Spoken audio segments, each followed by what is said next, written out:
Olá, muito boa tarde. 2015, que se aproxima do fim, foi um ano de muitas dificuldades para todos os setores da economia do país, em especial para a indústria, principalmente no Amazonas, onde o impacto da crise foi ainda mais intenso. Desde o início do ano, o estado já acumula uma queda de cerca de 20% na produção industrial e registra também a maior taxa de desemprego dos últimos anos. Segundo o último balanço divulgado pelo Ministério do Trabalho, só em novembro foram fechados 3.249 empregos no Amazonas e grande parte das demissões ocorreu na indústria de transformação. No acumulado de janeiro a novembro, são 28.217 postos de trabalho fechados.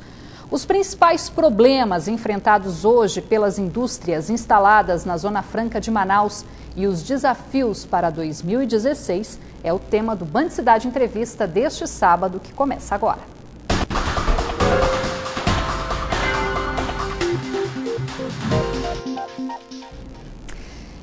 E hoje, a ex-deputada federal e economista Rebeca Garcia completa 2 meses à frente da Superintendência da Zona Franca de Manaus, e a superintendente da SUFRAMA é a nossa entrevistada de hoje aqui no Band Cidade Entrevista. Rebeca, é um prazer recebê-la. O prazer é meu. Boa tarde a todos. Boa tarde.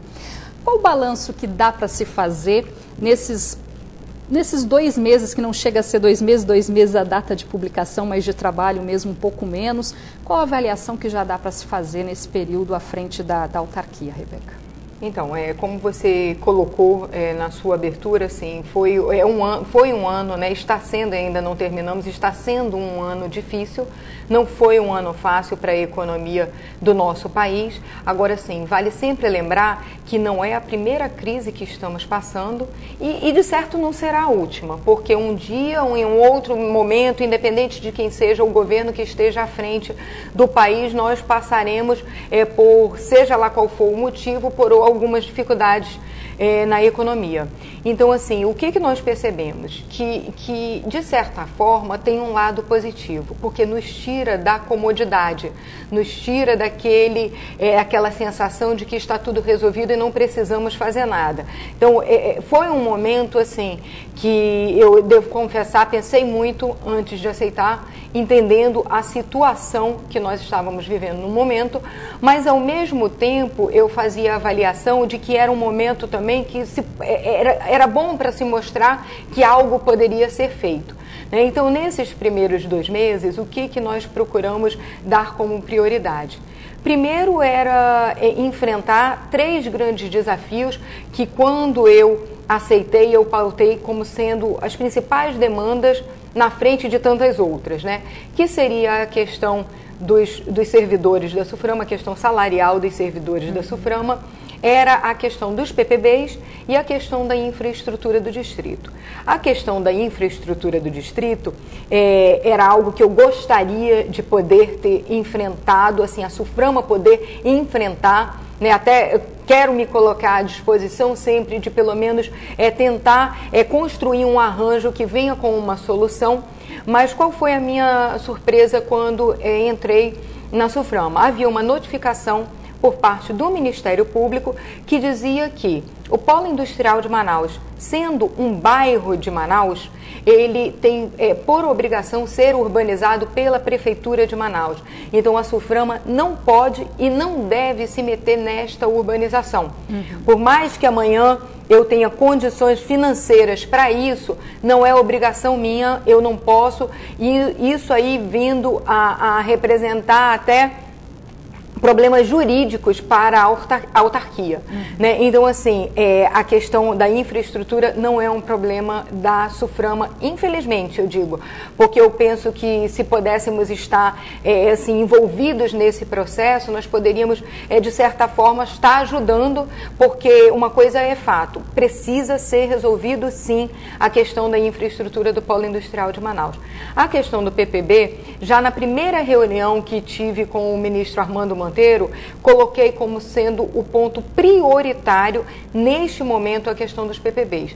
Porque se nós, como você também falou assim, aí na sua entrada, se nós estamos perdendo emprego, se nós estamos perdendo postos, se nós estamos perdendo investimentos, a única coisa que nos garante a curto prazo a trazer e resgatar esses empregos e esses investimentos são a aprovação desses PPBs, que são os processos de produtivo básico, né? Até para o nosso telespectador exatamente, entender é o processo produtivo básico. O que é o processo produtivo básico? É uma regra que é constituída por uma comissão, dizendo assim, para você produzir em Manaus, você precisa cumprir algumas pré-requisitos, né? E esses pré-requisitos são o PPB, né? Que cada indústria apresenta o seu pedido, né? Olha, eu quero produzir tal produto e eu preciso que seja feito de tal maneira. E aí uma comissão em Brasília, um grupo de trabalho que chama GTPPB, ele que é composto pelo Ministério de Ciência e Tecnologia, pela Indústria e Comércio e pela SUFRAMA,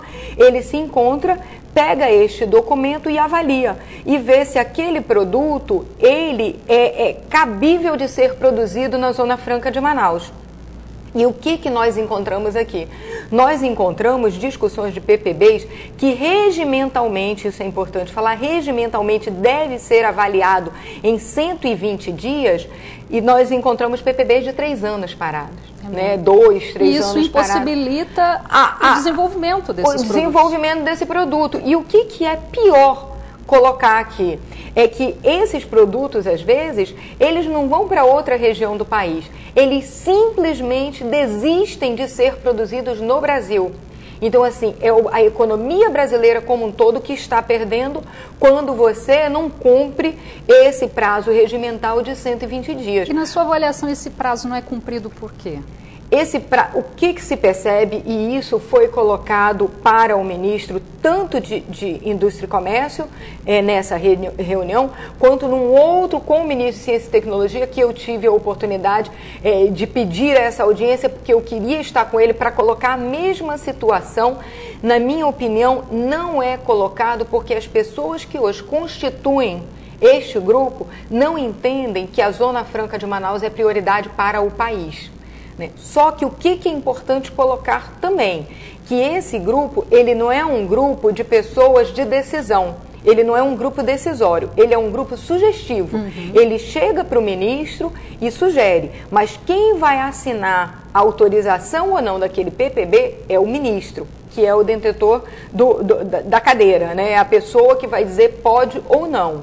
Então, assim, o que nós queríamos? Nós queríamos, isso foi dito para o ministro, que o Amazonas, e eu digo aí Amazonas, a Zona Franca de Manaus, tivessem um maior espaço para sugerir também, né? Porque pode vir uma sugestão desse grupo, onde a maioria não é composta pela SUFRAMA, a SUFRAMA não tem mais de 50% do poder de decisão, ou de sugestão no caso, que a SUFRAMA pudesse ser ouvida para contestar aquele resultado. O que se percebe hoje é que pela experiência. Exatamente, não há uma segunda instância. O que se percebe é que o que é sugerido pelo PPB é ponto final, pelo grupo GTPPB é ponto final. E o ministro, que não tem obrigação nenhuma de entender, porque na verdade são temas muito técnicos, e técnicos de maneiras diferentes, porque para produzir um televisor é um PPB, mas para produzir uma escova elétrica, aquelas escovas giratórias, é um outro PPB. Então, assim, o ministro não pode saber de tudo, né? E nem deve, nem tem tempo para isso. Mas que nós tivéssemos uma segunda instância, quando este PPB fosse negado, né, para nós levarmos o nosso convencimento, né, para ver se é uma sugestão que vale. Né? Mas o que mais nos preocupa não é nem a rejeição, é o fato deles estarem parados. E o ministro que você se refere é o ministro Armando Monteiro, que é o ministro de Indústria e Comércio, que é onde a autarquia SUFRAMA está vinculada. Ela é vinculada ao Ministério de Indústria e Comércio. Pois é, e a vinda do ministro para essa última reunião realizada há pouco mais de uma semana, que na verdade foi a terceira do ano, é muito importante para poder receber todas essas demandas que são as principais necessidades. Inclusive a questão da reestruturação dos servidores é uma demanda que ele já tomou ciência, inclusive prometeu dar andamento lá em Brasília. Na verdade já está caminhando, já foi indicado para a Casa Civil, já foi encaminhado para a Casa Civil, então está tudo certo. A tabela que foi apresentada foi uma tabela que foi acordada com o Sindicato da SUFRAMA, então todos os valores foram passados e repassados e aprovados pelo Sindicato da SUFRAMA, então o sindicato participou integralmente desse processo, né? Ela só não foi ainda não saiu da Casa Civil, porque no primeiro momento houve um erro de digitação num único número que, na verdade, no resultado acaba nem influenciando, mas não era da maneira que era para estar, então está sendo revisado isso, mas já está na Casa Civil, que era onde queriam que chegasse. Já chegou na Casa Civil e lá já está sendo cuidado da maneira que foi combinado com o sindicato. Então, assim, o que eu penso, assim, voltando à sua primeira indagação, que seria uma avaliação desse primeiro bimestre meu, né? Na verdade, nesse primeiro bimestre, o último do ano. A vinda do ministro, eu penso que foi um grande avanço para em 2 meses, porque, infelizmente, a gente queira ou não, goste ou não, as decisões do nosso país, as decisões de uma democracia são decisões políticas, né? E o apoio político é importantíssimo. Então, assim, trazer o ministro aqui, aquele ministro que é o responsável pela SUFRAMA, pelo Ministério de Indústria e Comércio, ele vir até aqui, ele poder pessoalmente ouvir dos nossos representantes de classe, né, as demandas da nossa região é muito importante. E eu penso assim que ele saiu daqui sensibilizado, tanto é que uma das nossas demandas que foi levada na primeira reunião foi a questão do grupo de trabalho permanente dentro do Ministério da Zona Franca de Manaus para a criação de uma nova temática dentro do polo industrial, que é a temática da exportação, porque também, como você colocou aqui na entrada, o Amazonas foi o estado que mais sentiu, a indústria do Amazonas foi a que mais sentiu no país, porque ela foi constituída para abastecer o mercado consumidor interno brasileiro, né? E se o padrão das nossas famílias cai, na mesma proporção vai cair o polo industrial de Manaus, né? Então, se nós tivéssemos a opção ou a alternativa de estar exportando os nossos produtos, nós sentiríamos bem menos, né? E com essa sensibilizado com esse pleito e tendo vindo aqui e visto que realmente é importante, na última terça-feira, não sei se foi na última terça ou segunda agora, no dia 21. No dia 21 já foi publicada a portaria da criação do GT da Zona Franca de Manaus permanente no Ministério de Indústria e Comércio. Tá certo, que bom. As notícias boas começam a chegar. A gente vai fazer uma rápida pausa aqui na entrevista e já a gente então volta com a entrevista com a superintendente da Zona Franca de Manaus. Não saia daí.